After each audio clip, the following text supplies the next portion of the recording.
ஆண்டவராகிய இயேசு கிறிஸ்துவின் நாமத்தினால இந்த செவ்வாய்க்கிழமை காலையில உங்களை சந்திப்பதுல ரொம்ப சந்தோஷமா இருங்க. சந்தோஷமா இருங்க. மறுபடியும் உங்களுக்கு சொல்றேன், சந்தோஷமா இருங்க. சந்தோஷமா இருப்பதுதான் நம்முடைய பலன். மறந்துடாதீங்க.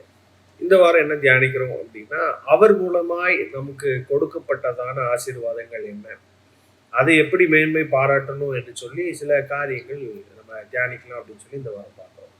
இன்னைக்கு என்ன தியானிக்க போறோம் அப்படின்னா, எபேசியர் 2வது அதிகாரத்துடைய 18வது வசனத்தையாய் சொல்லுகிறது. அந்தபடியே நாம் இருதிறத்தாரும் ஒரே ஆவியினாலே பிதாவினிடத்தில் சேரும் ஸ்லாக்கியத்தை அவர் மூலமாய் பெற்றிருக்கிறோம். பிதாவினிடத்துல சேருகிற ஸ்லாக்கியம், இது எவ்வளவு பெரிய பாக்கியம் தெரியுமா? இது கிடைக்காத அநேகர் நரகத்துக்கு நேராய் வழி நடத்தப்படுறாங்க. என்னை அல்லாமல் ஒருவனும் பிதாவினிடத்துல வரான் அப்படின்னு சொன்ன நம்ம ஏசப்பா நமக்காக 2000 வருடங்களுக்கு முன்பாக சிலுவை சுமந்து தம்மையே ஜீவ பலியாய் ஒப்பு கொடுத்து அடிக்கப்படுகிற ஒரு ஆட்டுக்குட்டியை போல அவர் நமக்காக எல்லாருடைய பாவங்களை ஏற்றுக்கொண்டு, எல்லாருடைய பாரமும் அவர் மேல் சுமத்தப்பட்டது அப்படின்னு சொல்லி பைபிள் சொல்லுது. எல்லாருடைய பாரங்களையும் அவர் ஏற்றுக்கொண்டு நமக்கு ஒரு பெரிய பாக்கியத்தை, பெரிய கிருபையை, பெரிய ஆசீர்வாதத்தை கொடுத்திருக்கிறார். பிதாவின் இடத்துல சேருகிற பாக்கியம். எது பரலோக ராஜ்யம் அப்படின்னா, பிதா எங்க இருக்கிறாரோ அதுவும் பரலோக ராஜ்யம்.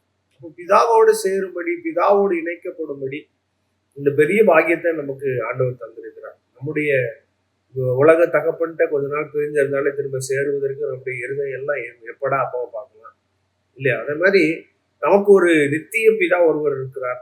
அவர் தான் நம்ம பரலோகத்துல ஆராதிக்கிற நம்முடைய ஆண்டவர். ஒரு நாள்ல அவரை நம்ம சந்திக்க போறோம்.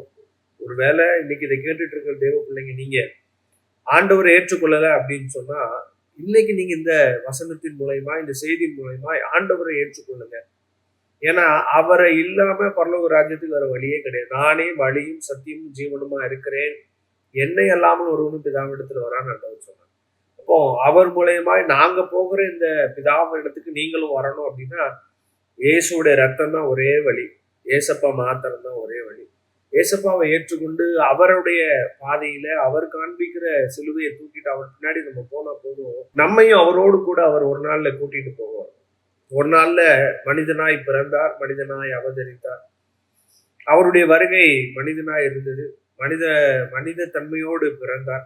ஆனா இனிமே ஒரு வாட்டி அவர் மனித தன்மையாய் பிறக்க மாட்டார். இனிமே அவர் வரும்போது ராஜாதி ராஜாவை வருவார்.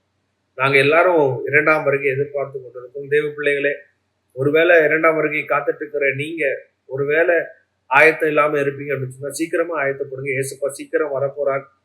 அதுக்கு என்ன பண்ணுங்க அப்படின்னா, அவர் மூலமாய் நாம் பெற்றுக்கொண்டதான அந்த ஸ்லாக்கியம், பிதாவோடு இணைக்கப்படும்படி நமக்கு கிடைச்ச ஸ்லாக்கியத்தை மேன்மை பாராட்டுங்க. எத்தனையோ காரியங்களை மேன்மை பாராட்டுறோம்.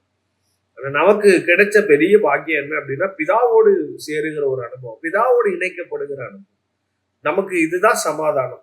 அந்த ஸ்தலம் தான், பிதாவோடு நம்ம சேர்ந்தவரை ஆராதிச்சு அவரை மகிமைப்படுத்துகிற அந்த ஸ்தலம் தான் நமக்கு மகிமையானது. அதனால அவருடைய பாதத்துல அவரோடு இருக்கும்படிக்கு நம்ம சேரப்போகிற அந்த நாளுக்கு இன்னைக்கே ஆண்டவர் தந்த இந்த ஸ்லாக்கியத்தை மகிமைப்படுத்த ஆரம்பிங்க. இந்த பாக்கியத்தை பெற்ற ஜனம் உண்மையாவே பாக்கியம் உள்ளதுதான். அதான் இப்படிப்பட்ட சீரை பெற்ற ஜனம் பாக்கியம் உள்ளதுன்னு ஆண்டவர் சொல்றேன். எனக்கு என்று ஒரு ஜனத்தை ஏற்படுத்தினேன் அப்படின்னு சொல்றாரு. அப்ப நீங்களும் நானும் அவருக்காக ஏற்படுத்தப்பட்டதான ஜனம். நீங்களும் நானும் ஆண்டவர் எத்தனையோ ஆசீர்வாதங்களை கேட்டு வாங்கி அதுல மேன்மை பாராட்டுறோமே.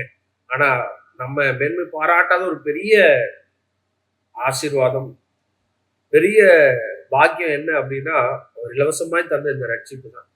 அவரோடு சேரக்கூடிய பாக்கியம், அப்பாவோடு தகப்பனோடு இணைக்கப்படுகிற இந்த பாக்கியம் தான் ரொம்ப பெரிய ஆசீர்வாதம். அதை இழந்து போயிடக்கூடாது. அதனால நாம தேவனுடைய பாதத்துல சேர போற நாம அவர் தந்த இந்த பாக்கியத்தை, அவரோடு இணைக்கப்படுகிற இந்த ஸ்லாக்கியத்தை மேன்மை பாராட்டிக்கிட்டே இருங்க. ஆண்டவர் பெரிய காரியங்களை செஞ்சுக்கிட்டே இருப்பார். இந்த உலக வாழ்க்கை கஷ்டமாவே இருக்காது, ஈஸியா ஸ்மூத்தா ஹாப்பியா போயிடும். அதனால ஒருவேளை நீங்க ஏசப்பாவை ஏற்றுக்கொள்ளலைன்னா, நாங்க சொல்ற இந்த ஏசப்பாவை இன்னைக்கு ஏற்றுக்கொள்ளுங்க. உங்களுடைய வாழ்க்கையில பெரிய காரியங்களை செய்வார். பரலோகத்துல உங்களை சேர்க்க போறார். சீக்கிரமாய் வரப்போகிறார். கர்த்தர் உங்களை ஆசீர்வதிப்பாராக.